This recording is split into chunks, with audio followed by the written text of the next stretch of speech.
My name's Bill Shade, and I am an alcoholic. I'm extremely grateful to be here or anywhere. You know, I still, to this day, cannot get used to being invited somewhere. I just can't get used. I've been invited to leave a lot, and it's a miracle. It really and truly is. And I look back over my life and some of the places I was thrown out of and told never to come back. That's kind of indicative of the type of person that I used to be. I need to share with you three things about this. I am not a spokesman for Alcoholics Anonymous. I will attempt to share my experience, strength, and hope to the best of my ability. I will also probably at some point in time tell a lie or two, because the way I look at things today will probably be different tomorrow, and everything that happens in my life is the way I choose to look at it. And by the grace of God, that changes. You know, whenever I do this, there's three stories. I'm coming down from Robbins, and I'm thinking about all these great things that I'm going to say, and that's the first story. And then there's going to be the one that I end up sharing with you all this evening, and that'll be the second one. And the third one will be the one I wish I'd said on the way home. And sometimes on the way home I'll go, oh man, I can't believe I said that. The other thing that I know is that there is a possibility that I may upset or offend somebody in the event that I do. Please speak to your sponsor about it and go to another meeting. Because it is not my intention. It really and truly isn't. I had lunch with some guys today, and I told them where I was going tonight, and they suggested that I do my humility talk. And I said, you know, the last time I did that, it took over 2 hours. So I'm going to leave that one off. The other thing that I want to tell y'all, there is a possibility that you will get through before I do. And in the event that you do, please don't hesitate to leave. Because when I first started doing this, I can remember going to different places and telling my story. And there would be 50 people in the room, and 49 of them would come up and they'd say, man, that was really great, Bill. That was wonderful. And one guy would be walking out the back door, and I'd go, I wonder what I did that made him so angry. And that's my ego, guys, and that's what I'm working on. And it's a lifetime process. It really and truly is. My home group is Common Cause Group up in Carthage, halfway between here and Robbins. And it's pretty good stuff. 8 o'clock on Wednesday night up at the Methodist Church this year. Who knows next year? We have a tendency to move around. That's another story. And I don't know. I was thinking on the way down, February 5th, 1986 was the day that I walked out of detox. And if I remember correctly, the mantra of the staff was, if he lives, we'll get him. And they were right. The thing that happened during that stay was I got well, but that's another story unto itself. And you know, this time in 1985, I was in the middle of a very, very long drunk. And I was in the process of hurting a whole lot of people. And every single day, I would get up and answer my cell phone. And once again, it wasn't God, and I didn't know what to do. And I continually hurt people, and I could not stop. And I couldn't get drunk, and I couldn't get sober. And the biggest problem I had is I couldn't stay drunk. Because had I been able to stay drunk, I never would have come to Alcoholics Anonymous. But I couldn't stay drunk. And after a Super Bowl weekend, and after an awful lot of wagers that went the wrong way, I decided I'd best go to my office and blow my brains out. And I went in and I sat down. You know, I always had the flair for the dramatic, so I put on my very best suit and put on a brand new white starched shirt and had a red tie. And I also had white walls in my office, and I thought this was going to make quite a scene. And I don't know if anybody has ever tasted gun oil, but in the event that you have, at one time after I started hanging around in AA, I thought about making cherry-flavored gun oil and marketing it, because that's the only thing I knew that was left to do, because I couldn't stop doing the things that I was doing, and I would swear every single day I wasn't going to do it, and I'd do it. And the thing that's so confusing about all of this is that in this process, at this time in my life, I had every single thing that I've heard in these rooms. If only I had, I wouldn't drink. And I didn't know what was wrong, but I knew something was wrong. See, when I was a little boy, I learned that drinking was a way of life, because I come from a very, very long line of people who drank a lot. And intoxication and drinking in the morning and things of that nature, it was just a way of life.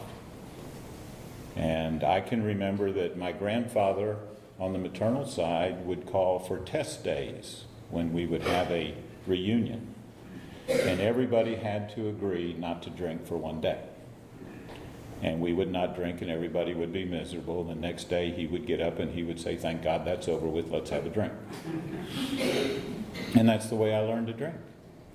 So I knew I couldn't be an alcoholic, because one time when I was a small boy, I was driving down the road with my dad, and we got lost, and we're in downtown Kansas City of all places, and we're on Skid Row, and he grabs me, pulls me to the middle of the car, and rolls up all the windows. And I said, "What in the world's going on here, Dad?" And he said, "Well, look at all those alcoholics over there. They might get us." And I went, "Okay, so that's an alcoholic." So I know I'm not an alcoholic. And in this little tiny town in Tennessee, there is a lady in the treatment center who I see, who is 2 houses down from me. And every time I see this woman, she goes, "You've got a problem and you need some help, call me." And of course I wanted her to leave me alone, because I knew I didn't have a problem. But guess who I called when I finally got the gun out of my mouth? Went in, sat down, did an evaluation, had not had a drink in 24 hours and still blew a 2-2. And that tells you how hard I can drink when I'm young and ignorant. And I thanked them for the evaluation.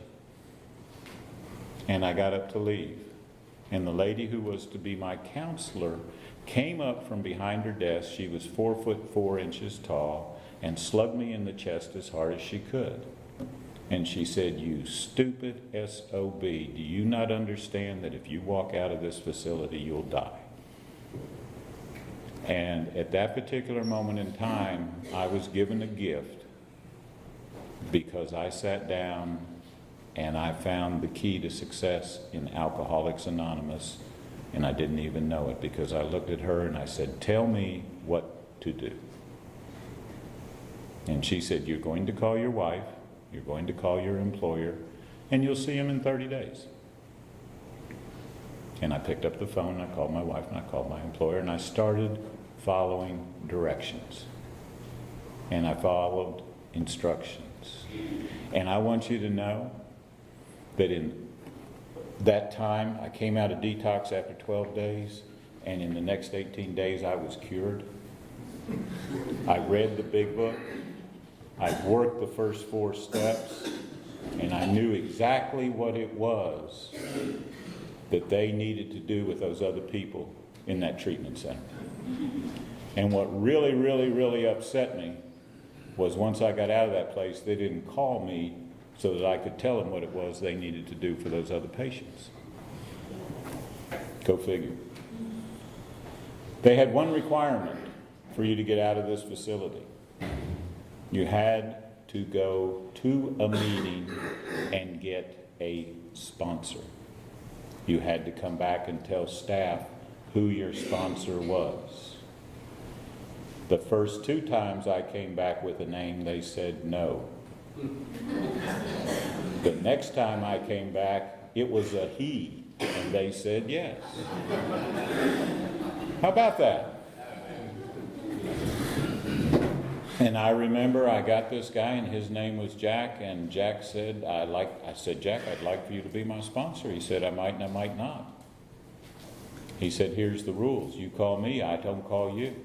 He said, you get drunk, don't call me. And that was my indoctrination into the loving fellowship of Alcoholics Anonymous. And I started going to meetings, and I found some of the most hard-headed old farm boys you ever saw in your life, who drank more corn liquor than I ever thought about, and they told me how to get sober. And the way that I was going to get sober was I was going to go to a step meeting every week. I was going to go to a big book meeting every week. And then the other 5 days I was going to go to another meeting. And I was going to go to a meeting every day, and I was going to call Jack every day. And I was going to work the steps. And this thing is really going along great. It really and truly is. And I've returned home. And for some reason, the lady that I've been living with all these years and drinking the way that I have and running around the way that I have and doing all the things that I did really wasn't that excited to see me. And I tried to tell her that I had changed. And she said, Bill, I've heard that before. And 180 days into this thing, after 180 days of going to meetings, working the steps, and calling my sponsor, I wake up one morning and the former Mrs. Shade is sitting there, and she says, Bill, sit down. She said, you were an SOB when you were drinking, and you know what? You're an SOB now. And she said, I'd like you to get out of our house. It is now my house, and I want you to do it today. I said, well, so much for AA and the 12 steps. It doesn't really seem to be working real well in my life. But it was, because I got in my car and I drove to my sponsor's house and I started crying. And I said, I don't know what to do. And he said, well, I suggest you do what she just told you to do. Go find a place to live. And I did. And I moved in by myself. That's not comfortable for me at that time in my life. Believe me, I have never spent much time by myself. I always had somebody around. And I'm trying to go to meetings, and I'm trying to figure out what in the hell to do, and I keep thinking about this 4th step that I need to do again and everything like that, because the one I did in treatment was just so they would leave me alone. And every time I go to a meeting, I say, I'm getting ready to work a 4th step. Could y'all help me? And finally, this one old fella takes me, and he's got his overalls on and his big muddy boots, and we're walking out, and he put his arm around me, and he said, son, he said, you know, a fellow with the caliber of your intellect and everything, you're going to need some highly sophisticated tools to do this 4th step. And I went, finally, somebody understands. And one of the things I know today, and one of the things I've seen over the last 29 plus years, you can be way too smart to get this thing, but you're never too dumb to get it. And I was way too smart. And I thought my intellect was my big asset. And I said, well, you know, what tools do I need? He said, well, for you, he said, I want you to go get a yellow tablet and a pencil. He said, then I want you to take it back to that little studio apartment that you're living in. He said, I want you to write down everybody that you're pissed off at, everything that you're afraid of, and everybody you've ever had sex with. And I said, everybody? He said, yes. I said, well, what if you can't remember names? He said, put down towns. I said, okay. And I got back to that place, and I figured out that it couldn't get any worse, so I did something that I hadn't yet done before. I got down on my knees and I prayed. And that was a time when I said that I would never ever do something like that, but I couldn't stand the pain anymore, so I thought, what can it hurt? And I got up and I went to the kitchen table and I got that yellow tablet and that pencil and I wrote for several hours. And then I carried it over to an Episcopal priest that I knew who had promised me that in the event I ever finished a fourth step, he would listen to my fifth step. So I go to this guy and I know that he is about to tell me that this is the greatest fifth step that he has ever heard in his life. And we get through after 2 hours of me pouring my heart and soul out, and he said, "Bill, you got a good start." He said, "Let me ask you one question." I said, "What's the question?" He said, "Is there anything that you came to this meeting with the intention of not telling me?" And I said, "You bet your ass." He said, "Well, when you decide to tell someone, I strongly suggest you do it." And that's when I was introduced to secrets. Because the thing that I have come to understand about this journey of the 12 steps, the secrets are the things that will kill me. And if I do not share my secrets with somebody that I trust, big catchword there, trust, I'm going to die. I'm going to get drunk again and I'm going to die. And, you know, me and trust, me and faith, me and secrets, it's kind of when you're a kid and you go into the swimming pool early in the year and it's real cold, and you put your toe in and then you put your foot in and it's too cold and you keep going back and forth, and then finally you say, "The heck with it," you just dive in. Well, the way that I dove in was when that woman who I had really treated poorly divorced me and took all my stuff, took all of our businesses, took all the money, took the houses, took everything. And all of a sudden I had a new understanding of bottom. I wasn't drunk, but I had a new understanding of bottom. And I thought I was going to die again. So I only knew one thing to do. I had to find somebody to love me. I had to find somebody to take care of me, because that's the only way I knew to do it. So I immediately went to Alcoholics Anonymous and started looking around and found a nice young winette. And she was absolutely wonderful, because she told me how wonderful I was until she left. And now I'm alone again, and I really and truly don't know what to do. And so I'm coming up on a couple years of sobriety. I've lost everything that I owned. I'm all by myself back in that little duplex again. And I'm getting ready to kill myself again. And I haven't had anything to drink. Imagine that. The thing I've come to understand about this thing is it's not about the drinking, it's a whole bunch of symptoms. And I still had secrets that I couldn't share with anybody. And you know, I had a sponsor at that time who was really helping me, and things were really cooking along. And that guy up and left me and went to treatment with 16 years of sobriety. And I thought, how could he abandon me and do something like that? And he went off to Father Martin's up in Havre de Grace, Maryland, and came back 28 days later, and he came in on Sunday and I flew out on Monday. And I found a place where I could share some of my secrets. And I also discovered that I needed some more help.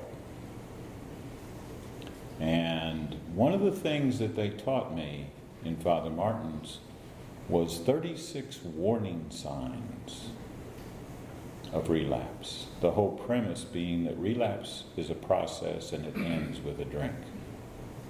And they're right, it is. And I had relapsed, I just hadn't wet it down. Picked up a 2-year medallion in a treatment center. Got shipped out to a halfway house in California because I was being smart in group and told them that if they sent me to Nashville, I'd be home in an hour. So they sent me to California. And I began to understand how much hurt I really and truly had in me. And I spent 90 days in the halfway house, and I used to sneak out the back door and go to the park and cry. because there were a whole lot of things that I needed to cry about that I never had the courage to cry about. I always thought that if I start, I'd never stop, and that's not true. It's touch and go sometimes, but it's not true.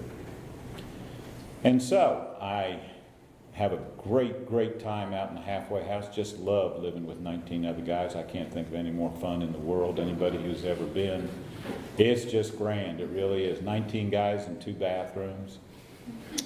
You know, it's just perfect. And everybody is recovering in some way, shape, or form. So I show my butt a little bit, and the guy who's running the halfway house tells me I have to be out in the morning. And I'm going, this is going to be real interesting, because I'm 3,000 miles away from home and I have $72 in my pocket. And I don't know what to do. And I'm sitting on the front step of the halfway house, and the fella comes walking up who was in Father Martin's with me. And he's just flown in, and he's going to be there for 90 days.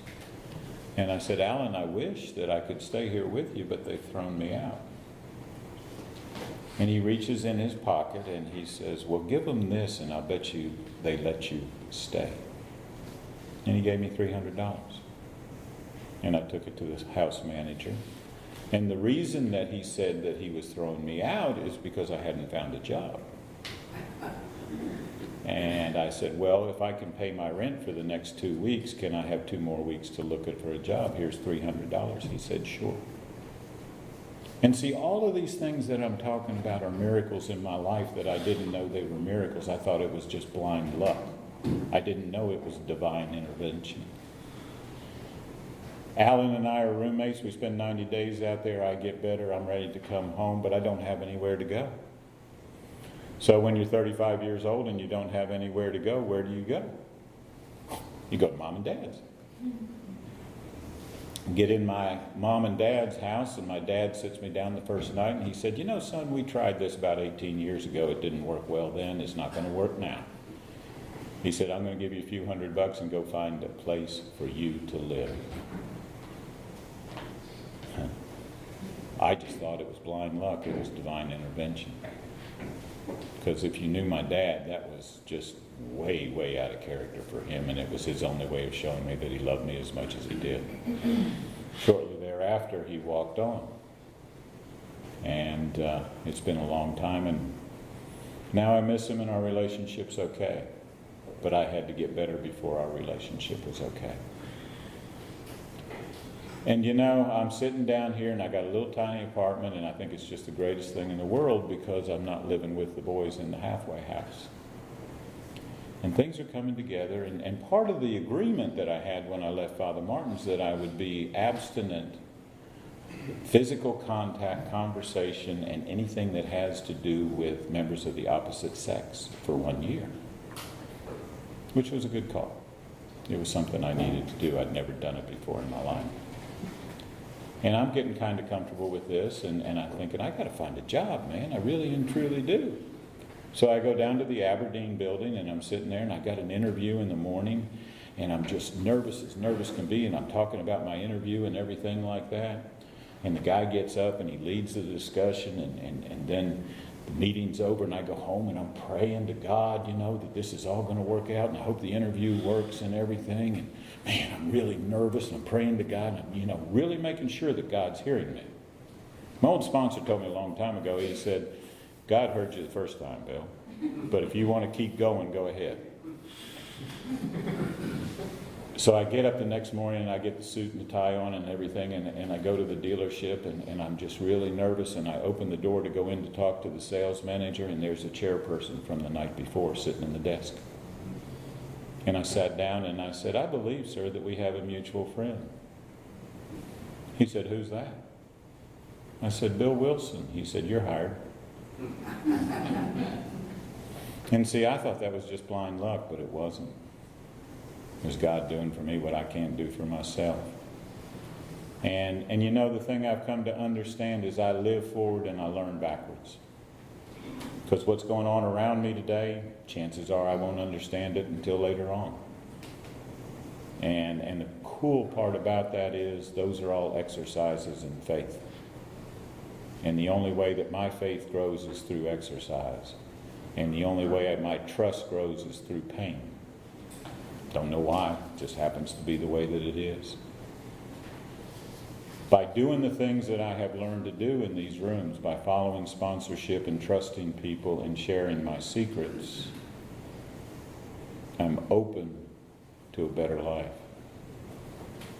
And you know, it's all getting better, and I'm hanging out with Bill, and things are really getting pretty cool, and I'm over at the dealership one day, and it's really hot, it's August, and the concrete is all fired up and everything. It must be 100 degrees outside. You know those days in Pinehurst when you walk out and you just instantly sweat.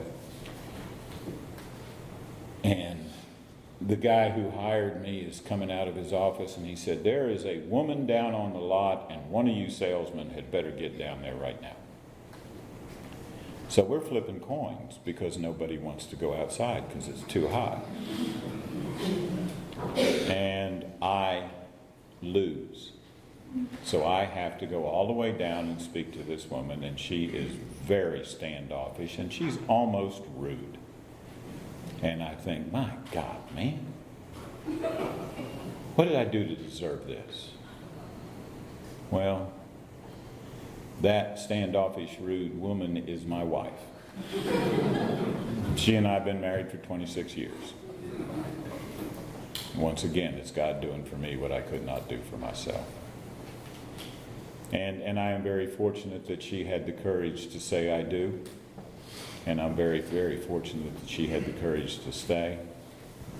Because I have to understand that she wasn't the master of health mentally when she married me. Because neither was I. And what we've done is we've chosen to invest our time, money, and energy into a relationship. And that is the most important part of living today for me, is my relationships. See, when I came here, they talked about no relationship for a year. Well, what they were saying was, don't get sexually involved and lose your brain, Bill. My relationships are what my life is about. My relationships with some of these people in the room that I've been hanging out with for over 25 years are how I get sober. My relationship with God is how I stay sober. Relationships are a gift from the universe. When I'm at peace with y'all, when I'm at peace with me, and when I'm at peace with God, I'm living. When those relationships are all in sync and they're all going along, I'm really, really loving life. Now, do they get out of sync and do things change? Yeah, every day. Does it hurt? Yeah. Does it get real challenging? Yes. It really and truly does get challenging. And you know, these rooms have challenged me in the past. And coming up on 10 years, I'm giving my sponsor his chip. And it was in Southern Pines, and I got mad. And I showed my butt. And I walked away from Alcoholics Anonymous for 6 years. Did not go to a meeting for 6 years. Prayed every day. Talked to my sponsor every day. But I wasn't coming back here. Because y'all didn't understand. And I'm going to tell y'all something. If you would care to benefit from my experience, please don't try that. It was without a doubt one of the most challenging 6 years of my life. Because what happened was, my ego told me, I'm fine. Y'all are messed up. Everybody in the world's messed up. Everybody's a jerk. Everybody's an ass. But I'm okay. And that's not true. It wasn't that way. Somehow, some way, I don't know, Susan, she hung in there. And we're down at the beach and we're living the life and everything like that. And two of my best friends, one blows his brains out and the other one kills himself in an automobile accident within 3 weeks of each other. So I take a hard look at what I'm doing, and I think what I'm doing just ain't the way it's supposed to be. So Susan says, what are we going to do? I said, we're going to sell everything and go to Alaska. And she said, really? I said, yeah. And we did. And it was something I had to do. And while I was out that way, I was introduced to the state parks in the great state of Idaho, and they asked if we'd like to stay a little while and be some volunteers, and we said, yeah, that would be cool. And then they called when I got back, and they said, would you come back out here and work for us and do the same thing that you did as a volunteer? I went, let's see, my keen alcoholic mind, get paid for what I did for free? Yeah, I'll do that. And now remember, I still haven't been to a meeting. And things are coming really, really unglued. So I load my stuff up, I leave Susan, and I go out for work as a park ranger. And I'm in the middle of that 36 warning sign thing, and I'm down to 35, and I can't stop it, y'all. I cannot stop it. I am watching myself relapse. And all the fear and all the knowledge in the world is not going to keep me away from the drink that's going to kill me. And I'm sitting in the park office one night, and I'm yelling at my wife on the phone, and she's yelling at me and everything like that. And I hang up and I storm out. And the two volunteers who took my place and her place from the year before are standing there talking to the park manager. And they want the weekend off because they want to go pick up their 20-year chips. And I said, what? So I overhear this conversation, and they're walking out with me, and we get outside in the common area of the park. And I said, excuse me, are you all in Alcoholics Anonymous? And they said, well, yes, we are. Are you? I said, well, I used to be. And this guy who's about this big looks up at me, and he says, well, that's great, because you're going to a meeting tonight. And I said, I don't think you understand what I just said. And see, this is what happens when I don't drink and I don't go to meetings for a long time. Nobody understands what it is I'm saying. They keep looking at it the wrong way. There's something wrong with their hearing. They can't hear what I'm saying. No matter how many times I tell them, no matter how loud I get, they still can't hear me. And he said, well, you're going to go. And I said, no, man, you don't get it. I ain't going. And I go back up the hill, and I get in my little trailer, and I get my lip out, and I pout because I'm miserable, and I'm thinking about going to have a drink. And about that time, do y'all remember VWs that were built in the 60s, the Bugs? Do y'all remember their horns by any chance? Yeah. Okay, me too. And the guy pulls it up to the door of my trailer, and he's on the horn. And I come up and I look out the window, and he's like this. And I'm shaking my head no, and he just leans on the horn, and finally I go, what the hell? Get in his little Volkswagen, we drive down to Sandpoint, Idaho. We walk into a men's meeting. I sit down and I feel like I have come home. I have just absolutely died and gone to heaven. There's all these lumberjacks and all these hardtail guys and everything like that. And it's the greatest meeting I've ever been to in my life. And I go to meetings all over the place with Roland, and he and I talk about God, and we work the steps again, and we do all of this stuff, and it is absolutely, I am excited. And he and I are cutting down trees one day, and he's talking about cutting down trees puts you in touch with God. And I thought that was kind of interesting, and Roland was kind of that way, and I let him explain, and I kind of tapped him on the shoulder, and I said, that's great, that's wonderful. And he said, well, I'm going to go up and I'm going to man the booth, and if you'll go tell my wife to bring me up a sandwich. And I said, sure. And we put our arms around each other, and he said, I love you, Bill, and I'm glad you stayed. And I said, I love you too, Roland, and I'm glad you came and got me that night. And he went up the top of the park to work the ticket booth, and he died. Had a massive heart attack, 4 years younger than I am. And I said, whoa, man, what's up with this? And I went back to that men's meeting and cried a lot, and understood that I was going through another growing experience. And it changed me, y'all. It really and truly did. And what I did is I recommitted myself to working with others, to being a part of Alcoholics Anonymous, to sponsoring people, and to start give back what I had taken for so many years. And it's the most amazing thing when that happened, how much the world changed, how much more friendly it got, how much more calm and open people were, how their hearing improved, their ability to hear me. And you know, I started sponsoring people, and everything was great. It really and truly was. And I sponsored a lot of guys out there, and we were able to maintain our relationship. I would come for 6 months and then come back to North Carolina. And I was in a meeting out there one night, and this gentleman walked in, and I knew that I had to get to know him. And when that happens to me now, I understand that it's a part of the puzzle that I need so that I can continue on with my journey. I ended up living in this guy's house for 6 months, and he was a publisher of spiritual books.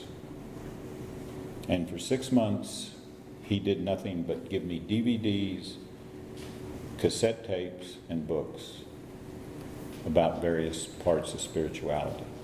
Opened a world to me that I had no idea. Taught me tremendous things about meditation and all of this stuff. And it was just absolutely divine. And it was perfect, and he and I stayed in touch and everything like that, and it just worked out great. He calls me 3 years ago and says, "Man, I got cancer." He said, "I'm going to fight it to the end." He called me a few weeks ago and he said, "Bill, you need to come see me. The end's near." And he's right, it is. And I fully expect within the next few weeks that I'll hear that he's walked on. Another guy that I sponsor, and he's a rough and tough horseshoeing type guy and everything like that. He calls me the other day. He says, "You know, Wanda and I have been having some hard times." And I said, "Yeah, man, I know." He said, "Well, Wanda went out in the backyard yesterday and killed herself." I said, "How you doing?" He said, "I'm going to a meeting." I said, "It's not your fault, Greg." He said, "I know, but I can't believe that right now." He said, "Surely there was something I could have done." And we burned the phone lines up over that one for a while now. And he's still sober, and so am I. So I'm sitting there and I'm beginning to wonder about what in the world's going on. Phone rings 2 weeks ago, and it's a guy from San Diego's wife, and he's been run over by a truck, and he is on life support in a hospital in San Diego. Don't know. We'll see. And young gentleman I sponsor from Charlotte called me tonight, and I said, "Dude, you better watch out." I said, "I don't know what's going on, but it ain't good right now." He said, "Well, what do you mean?" I said, "Well, I told you about and told you about. Well, I got to tell you about." He said, "Whoa, wait a minute here." So, I know that I don't understand. I just don't get it. And that's okay. 17 months ago, I didn't get it, and I had a male testosterone overload breakdown. And what that means is 18 months ago, it was 6 inches of ice and snow on the roof of my house, and I was pissed at Susan because she wasn't listening to what I was saying. See, in Idaho at the park, we get up and we shovel the snow off the roofs because they'll fall in. And I thought, well, heck, Idaho here, same thing. Oh no, those are wooden roofs. This was a metal roof. That's snow, this was ice. And my wife says to me, "Please, whatever you do while I'm gone today, do not get up on the roof." Y'all know what I did. And I climb up there and I go flying off of it. No big deal, fall 30 feet and hit the ground. Fracture my pelvis and sever 2 arteries. And I'm dying and don't know it.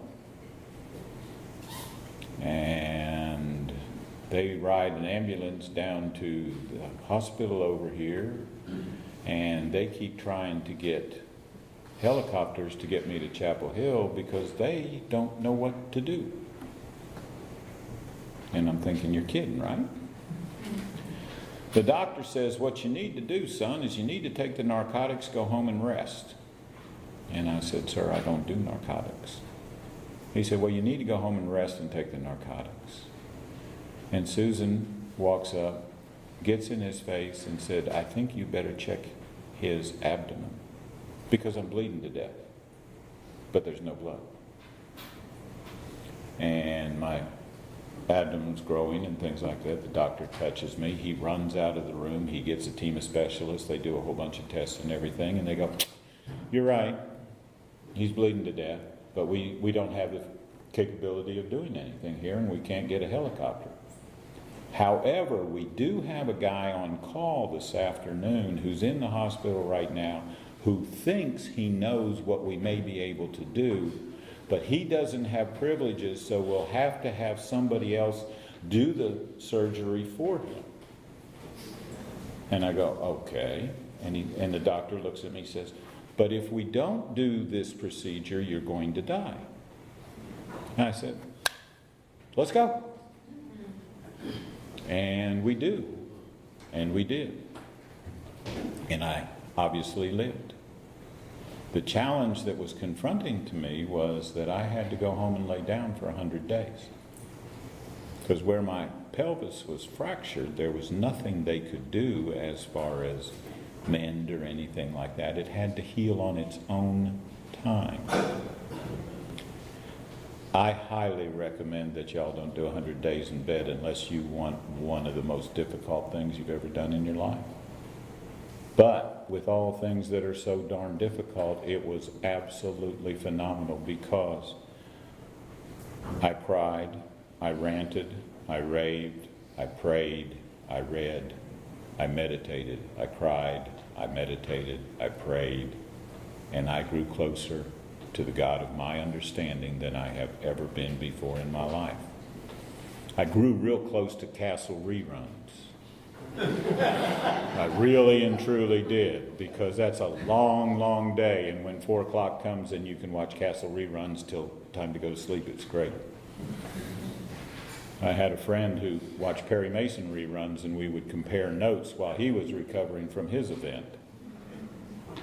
And see, here's the thing that I know is that was a tragedy? No, it wasn't. It was a golden gift that allowed me the privilege of growing up, being mature. And you see, that's the thing that I've come to understand. 1, 2, 3, 4, 5, 6, 7, 8, 9, 10, 11, 12.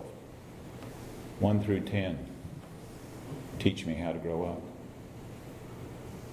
how to let go. And you know, the gift that I got out of this deal through great sponsorship, I found that if I do 10 every single day, guess what? It gets better. If I don't do 10 every single day, it gets worse. I have a relationship with a guy, and he's my sponsor, and I'm his sponsor, and we talk to each other each day, and we do a 10 step. Because those secrets that I was talking about, they grow. It makes no difference how long I've been around this thing, they grow. And if I take them out and put them in the light, as I do in a 10th step, they lose their power. And that is a wonderful, wonderful sensation. 28 years ago, I went on a retreat with 150 guys,